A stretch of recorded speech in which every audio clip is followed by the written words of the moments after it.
بسم اللہ الرحمن الرحیم۔ بسم اللہ الرحمن الرحیم۔ عزیز طلبہ کرام، السلام علیکم ورحمۃ اللہ وبرکاتہ۔ ہم عالم اسلام کے وسائل و مسائل کا آج سبق نمبر 106 پڑھیں گے۔ آج کا ہمارا سبق ملک کے مالی کے حصہ 2 پر مشتمل ہوگا۔ سبق کی جانب جانے سے پہلے پچھلے سبق کا خلاصہ جان لیتے ہیں۔ ہمارا پچھلا سبق ملک مالی کے حصہ اول پر مشتمل تھا۔ پچھلے سبق کے اندر پہلا پوائنٹ ملک مالی کا محل وقوع اور دوسرا پوائنٹ اس ملک کا جغرافی خدوخال تھا۔ تیسرے پوائنٹ کے اندر ہم نے ملک مالی کے رقبے کے بارے میں پڑھا۔ اسی طرح ہمارے پچھلے سبق کا چوتھا پوائنٹ ملک مالی کی آبادی اور اس کی زبانوں پر مشتمل تھا۔ چھٹا پوائنٹ ملک مالی کے مذاہب سے متعلق تھا، اور 7ویں پوائنٹ کے اندر ہم نے ملک مالی کے وسائل پر گفتگو کی۔ اس کے سبق کی اہم ابحاث جان لیتے ہیں۔ آج کے سبق کا ہمارا پہلا پوائنٹ ملک مالی کی مختصر تاریخ ہوگی، اور دوسرے پوائنٹ کے اندر ہم ملک مالی کے طرز حکومت پر بات کریں گے۔ تو چلتے ہیں آج کے سبق کے پہلے پوائنٹ کی جانب۔ صدیوں سے اسلامی تہذیب و تمدن کا گہوارہ رہا ہے۔ زمانہ قدیم میں ٹمبکٹو کا شہر اسلامی علم و فن کا بہت بڑا مرکز تھا۔ یہ شہر سونے کی فروخت کے لیے دنیا بھر میں مشہور تھا۔ 3 صدی عیسوی میں تجارتی قافلوں نے تجارت کے لیے اس راستے کو اپنایا۔ 7ویں صدی عیسوی میں عظیم مارینک سلطنت عروج پر تھی۔ اسی صدی میں مرکز کی ایک چھوٹی ریاست کانگابا اس بڑی سلطنت کا صدر مقام قرار پائی۔ 9ویں صدی عیسوی میں بربر قبائل اور غیر ملکی تاجروں نے یہاں ڈیرے ڈالے۔ انہوں نے سونگھائی سلطنت کی بنیاد رکھی، اور اس طرح یہاں اسلام کا بول بالا ہوا۔ عیسائی دور میں سلطنت غانا وجود میں آئی، اور 950 عیسوی تا 1050 کے دوران یہ سلطنت اپنے عروج کو پہنچ گئی۔ مالی کا موجودہ علاقہ غانا کی عظیم سلطنت کا حصہ تھا۔ 1042 میں بربر مبلغ عبداللہ بن یاسین نے اس علاقے میں اسلام کی تبلیغ شروع کی، چنانچہ مینڈوک کے بادشاہ نے اسلام قبول کر لیا۔ 1076 میں یوسف بن تاشفین کے چچا زاد بھائی ابو بکر بن عمر نے غانا کے دارالحکومت کو فتح کیا، اور اس علاقے کے بیشتر حکمرانوں نے اسلام قبول کر لیا۔ 11ویں صدی عیسوی میں مالی بادشاہت پروان چڑھی۔ یہ سلطنت بالائی اور وسطی نائجر کے علاقے تک قائم تھی۔ اس سلطنت کے حکمران سنڈیانا کے دور حکومت میں یہ سلطنت اپنے عروج پر پہنچ گئی۔ مالی کے شہنشاہوں میں سب سے مشہور مانسا موسیٰ کا دور حکومت تھا۔ موسیٰ نے اس بادشاہت کا دائرہ کار بحر اوقیانوس کے ساحل سے گاؤں کے مشرق تک پھیلا دیا۔ مانسا موسیٰ نے ٹمبکٹو فتح کیا، آدھا نائجر اس کے قبضے میں آیا۔ ارد گرد کے افریقی ممالک سے اس نے سفارتی تعلقات قائم کیے۔ اس نے 500 ساتھیوں کی معیت میں فریضہ حج ادا کیا، اور راستے میں 50,000 اونس سونا غریبوں میں تقسیم کیا۔ حج سے واپسی میں وہ اپنے ہمراہ مسلم محققین لایا، تاکہ ٹمبکٹو کی درسگاہ میں تعلیم و تدریس کا انتظام پہلے سے بہتر ہو سکے۔ اس کے ہمراہ مکہ معظمہ کے بہترین ماہرین تعمیرات بھی آئے، جنہوں نے ٹمبکٹو اور دیگر شہروں میں خوبصورت مساجد تعمیر کی۔ 1353 میں جب مورخ اور سیاح ابن بطوطہ مالی آیا، تو اس وقت یہاں کا حاکم مانسا سلیمان تھا۔ 15ویں صدی عیسوی میں سونگھائی سلطنت، جو کہ ٹمبکٹو اور گاؤں کے علاقے میں قائم تھی، کا دائرہ کار پھیل کر مشرقی حواسا سلطنتوں تک پھیل گیا۔ سونگھائی شہنشاہ محمد میسکا کے زمانہ حکومت میں ٹمبکٹو کی یونیورسٹی ایک بلند مقام رکھتی تھی۔ 1591 میں احمد المنصور کی سربراہی میں مراکشی فوجوں نے ٹمبکٹو تک کا پورا علاقہ فتح کر لیا۔ اس طرح یہ مورش سلطنت کا حصہ بن گیا۔ شمالی افریقہ کے یہ بربر 200 برس تک یہاں حکمران رہے۔ مالی سلطنت تیزی سے زوال پذیر ہوئی، اگرچہ اس کے بادشاہ 1645 تک حکومت کرتے رہے۔ اس کی جگہ سونگھائی سلطنت نے لی، جس کا عظیم بادشاہ سنی علی اور عسقیہ محمد تھے۔ ان حکمرانوں کے زمانے میں سونگھائی ریاست بحر اوقیانوس سے کانوں تک پھیل چکی تھی۔ اس میں موجودہ مالی اور گنی کے کچھ حصے بھی شامل تھے۔ 17ویں اور 18ویں صدی میں وادی ناجر کے علاقے میں چھوٹی ریاستیں پروان چڑھی۔ وادی کی تقسیم یوں ہوئی کہ گاؤں کے علاقے میں تواریگ، ماکینا کے علاقے میں فولانی اور سیگو میں بمبارا قبائل نے اپنی حکومتیں قائم کی۔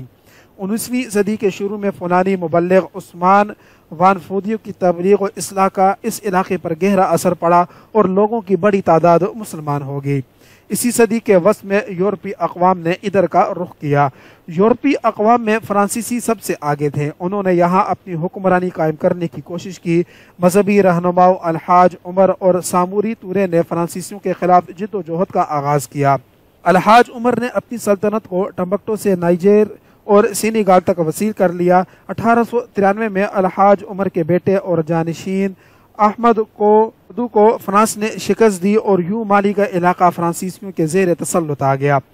1895 میں فرانس نے مالی کو فرانچ ویسٹ افریقہ کا ایک حصہ بنا دیا۔ 20ویں صدی کے اوائل میں سینیگال، اپرولا اور گنی کو ملا کر بڑی اسلامی حکومت کے قیام کی آخری کوشش کی گئی، لیکن جدید ہتھیاروں سے مسلح فرانسیسی افواج نے ان کوششوں کو ناکام بنا دیا۔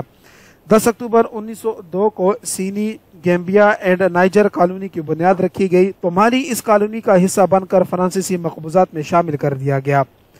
18 اکتوبر 1904 کو مالی فرنچ کالونی ہاتھ سینیگال نائجر کا حصہ بنا دیا گیا اور ولیم مرلاد پونتی پہلا لیفٹنٹ گورنر مقرر ہوا۔ یہ فرنچ گورنر تھا۔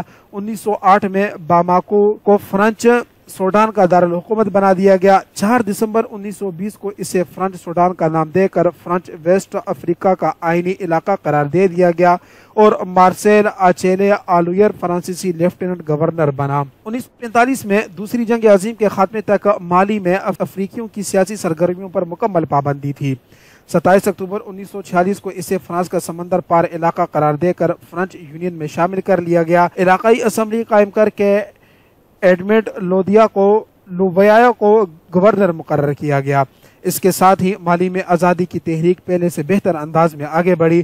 مختلف جماعتوں نے سوڈانیز یونین کے نام سے اتحاد قائم کر لیا۔ 1957 کی آئینی اصلاحات کے وقت سوڈانیز یونین ایک بڑی پارٹی تھی۔ 1957 میں مالی کو مزید داخلی اختیارات ملے اور 24 مئی کو جین میری کونے حکومتی کونسل کا صدر مقرر ہوا۔ 1958 میں فرنچ سوڈان نے نئی فرنچ کمیونٹی میں شامل ہونے کے لیے ووٹ ڈالا اور 27 نومبر 1958 کو اسے سوڈانی جمہوریہ کا نام دیا گیا۔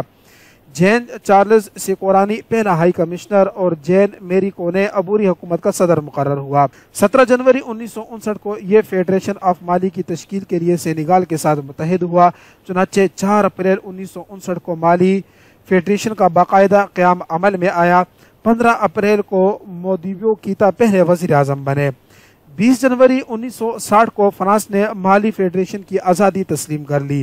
تحریک آزادی کے لیڈر مودیبو کیتا چیف آف اسٹیٹ مقرر ہوئے۔ آخری ہائی کمشنر جین چارلز سیکورانی یہاں سے رخصت ہوا۔ صرف 2 ماہ بعد 20 اگست کو سیاسی اختلافات کے نتیجے میں سینیگال فیڈریشن سے الگ ہو گیا۔ چنانچہ 20 ستمبر 1960 کو فرنچ سوڈان آزاد جمہوریہ مالی کے روپ میں دنیا کے نقشے پر ابھرا۔ ستمبر 1960 کو ہی آئین نافذ ہوا۔ مودیبو کیتا کی سربراہی میں سوشلسٹ حکومت قائم ہوئی۔ 1962 میں مالی نے فرنچ زون سے علیحدگی اختیار کر کے کمیونسٹ بلاک سے قریبی تعلقات قائم کیے، لیکن 1968 میں دوبارہ فرنچ زون میں واپس آ گیا۔ 1965 میں مودیبو کیتا دوسری بار صدر منتخب ہوئے۔ جنوری 1968 میں صدر نے اسمبلی توڑ دی۔ 19 نومبر 1968 کو ایک فوجی انقلاب کے ذریعے صدر مودیبو کی حکومت کا تختہ الٹ دیا گیا۔ یہ انقلاب جونیئر آرمی افسروں کے ایک گروپ نے برپا کیا اور ایک نیشنل لبریشن آف ملٹری قائم کر دی۔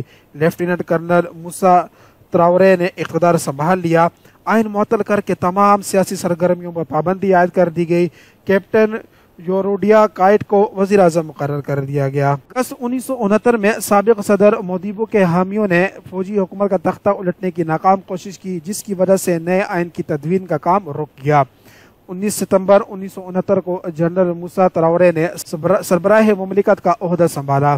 مئی 1977 میں سابق صدر مودیبو دوران حراست انتقال کر گئے۔ 1978 میں انقلاب کی ایک اور کوشش کی گئی، چنانچہ ملٹری جنتا کے متعدد سابق ارکان کو سزائیں دی گئیں۔ اس وجہ سے ملک میں سیاسی انتشار پھیل گیا۔ مارچ 1979 میں UDPM کو سرکاری طور پر آئینی حیثیت ملی۔ 19 جون 1979 کو نیا آئین نافذ ہوا۔ اس کے تحت صدارتی و پارلیمانی انتخابات ہوئے۔ موسیٰ تراورے جو واحد صدارتی امیدوار تھے، 99% ووٹ لے کر 5 سال کے لیے صدر جمہوریہ منتخب ہو گئے۔ 1980 کے شروع میں طالب علموں کے مظاہروں کے بعد طلبہ تنظیمیں ختم کر دی گئی اور سینکڑوں طلبہ گرفتار کر کے لاپتہ کر دیے گئے۔ دسمبر میں سینکڑوں پولیس افسر حکومت کے خلاف بغاوت کے الزام میں گرفتار کر لیے گئے۔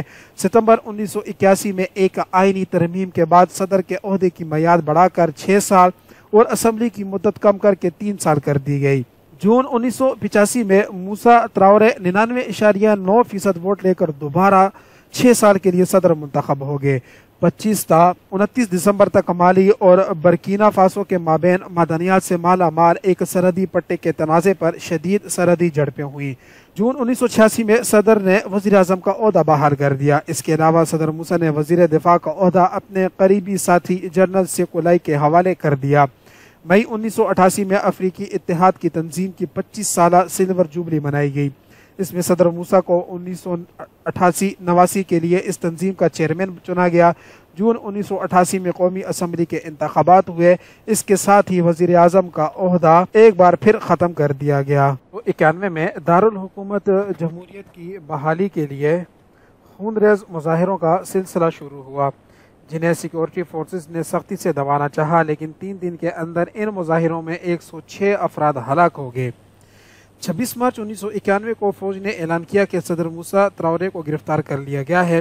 آرمی کی پیراشوٹ ریجمنٹ کے کمانڈر لیفٹیننٹ کرنل احمد تمہانی تورے نے انقلاب برپا کر کے موسیٰ حکومت کا تختہ الٹ دیا اور حکمرانی کے لیے نیشنل ریکونسیلیشن کونسل قائم کر دی۔ کرنل تورے اس کونسل کے سربراہ تھے۔ 31 مارچ کو آئین اور پارلیمنٹ توڑ کر صدر موسیٰ کی جماعت UDP-MP کو تحلیل کر دیا گیا اور کرنل تورے نے عبوری عوامی سالوشن کمیٹی کے چیئرمین کا عہدہ سنبھال لیا۔ فوجی حکومت نے وزیر اعظم کا عہدہ بحال کیا اور سابقہ وزیر خزانہ تجارت کو، جو کہ وسطی افریقہ میں جلا وطن تھے، واپس مالی آئے اور عبوری سویلین حکومت کے سربراہ مقرر کیے گئے۔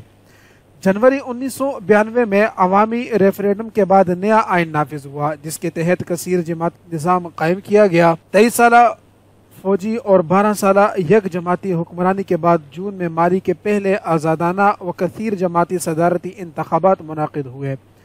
الائنس فار ڈیموکریسی ان مالی کے الفا عمر کوناری صدر منتخب ہو گئے۔ 1993 میں سابق صدر موسیٰ تراورے کے حامیوں نے انقلاب برپا کرنے کی ناکام کوشش کی۔ مارچ 1997 میں قومی اسمبلی توڑ دی گئی۔ 11 مئی کو صدارتی انتخابات ہوئے، حکمران جماعت کامیاب ہوئی اور الفا عمر کوناری 85% ووٹ لے کر دوسری بار 5 سال کے لیے صدر منتخب ہو گئے۔ 20 جولائی کو نئی اسمبلی کے انتخابات میں حکمران اتحاد نے 147 میں سے 110 نشستیں حاصل کر لیں۔ 28 اپریل اور 12 مئی 2002 کے صدارتی انتخابات میں سابق فوجی حکمران حماد تمہانی تورے نئے صدر منتخب ہو گئے۔ 9 جون کو صدر نے سابق سفیر احمد کو نیا وزیر اعظم مقرر کیا۔ جولائی اور اگست میں پارلیمانی انتخابات ہوئے، جس میں ملک کی 2 اہم سیاسی جماعتوں میں سے کوئی بھی 139 رکنی پارلیمنٹ میں واضح اکثریت حاصل نہ کر سکی۔ اپریل 2004 میں وزیر اعظم حمانی کے استعفے کے بعد سابق وزیر مواصلات کو نیا وزیر اعظم مقرر کیا گیا۔ 2005 میں سابق صدر الفا عمر کوناری کو افریقن یونین کا چیئرمین منتخب کر لیا گیا۔ 29 اپریل 2007 کے صدارتی انتخابات میں صدر تومانی تورے 16,12,972 ووٹ لے کر دوسری مرتبہ 5 سال کے لیے صدر منتخب ہو گئے۔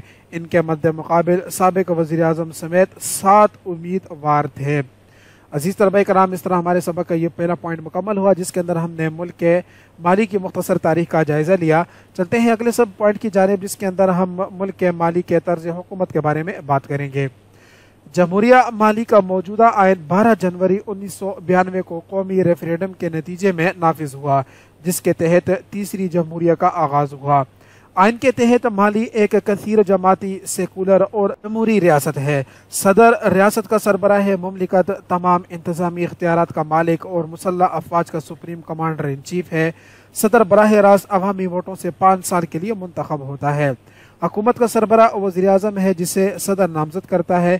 وزیر اعظم بعد ازاں کونسل آف منسٹرز یعنی کہ کابینہ کا انتخاب کرتا ہے۔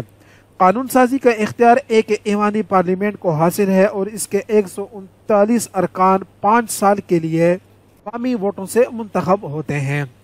عزیز طلبہ کرام، اس طرح ہمارے سبق کا یہ پوائنٹ بھی مکمل ہوا۔ آج کے سبق کا خلاصہ جان لیتے ہیں۔ آج کے سبق کے اندر ہم نے ملک کے مالی کے حصہ دوم پر گفتگو کی، اور اس حصہ دوم کے اندر ہمارے پاس 2 پوائنٹس تھے جس کے متعلق ہم نے پڑھا۔ پہلا پوائنٹ ملک مالی کی مختصر تاریخ تھی، اور دوسرے پوائنٹ کے اندر ہم نے ملک مالی کے طرز حکومت کے بارے میں جانا۔ تو اس خلاصے کے ساتھ ہی ہمارا آج کا سبق مکمل ہوتا ہے۔ السلام علیکم ورحمۃ اللہ وبرکاتہ۔